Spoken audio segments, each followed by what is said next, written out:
Welcome back students. Now in this tutorial we will learn about different type of data types that are available in Power BI, and we will understand the menu, or we can say the view, that are available in Power Query. So we will go to transform data, and this is the Power Query editor interface. We can select the data type that we want to perform the operations on. In this case we will select the bank journals. Now if we talk about the different type of data types that are present in this uh, Power Query editor, we can see that if I click this, we have these different type of databases, which are decimal number, fixed decimal number, the whole number, percentage, date time, simple time, date time with time zone, the duration, the text, true, false, and binary. So these are all the data types that are present in our data set. Like for example, if I want to convert like this into like if I want to convert this customer age into a text, I can do this by just clicking uh, changing the data type. If I want to undo the step that I just performed, I can just click this cross option and it will convert the customer age back to decimal. Same goes for like if I have any column with true false option, which I think we do not have. Okay, we will learn that in the upcoming sections. So these are different type of data types that are present in Power Query Editor. We have this main report.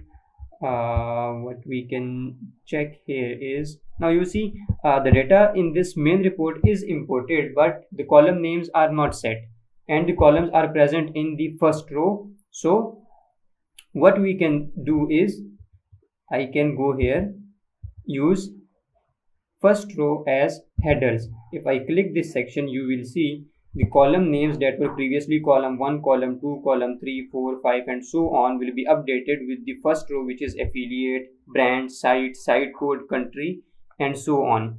We will wait for it to complete its execution. It takes a little bit of time based on the type of computer you are using. If your computer is fast enough, it will evaluate very quickly, but if your computer's processing power is slow, it will take a little bit of time, like a minute or so. And secondly, as it is a live connection between the data source and our Power BI report, so that's why it takes a little bit more time. So you see the first row is now added as the data columns.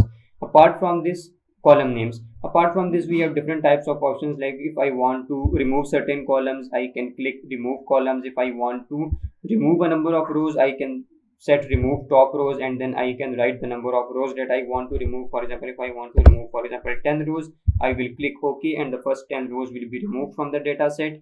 If I want to split a column based on some delimiter, I can perform it using the split column option that is available here.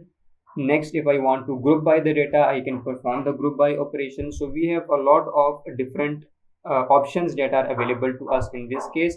Like let's suppose if I want to split this data set based on a delimiter, we have different options: by number of characters, by positions, by lowercase to uppercase, by digit to non-digit, by non-digit to digit. For example, if I want to split this data set based on the delimiter of space, so I want 10 bet in one column and casino in the second column, I can just click OK, and we will see that this brand is now split it into two different columns.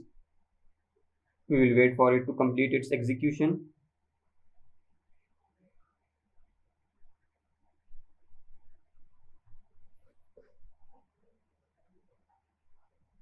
You see, we have the brand.1, which is the left side of delimiter, and brand.2, which is the right side of delimiter. I can always rename these columns as I want.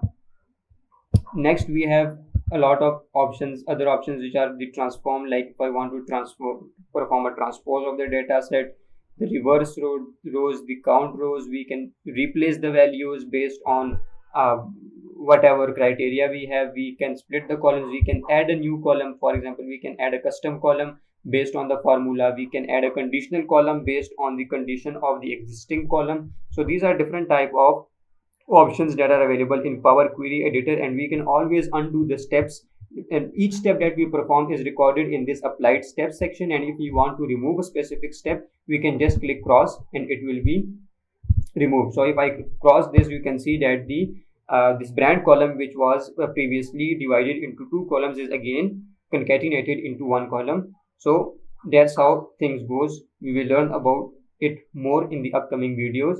Thank you. See you in the next video.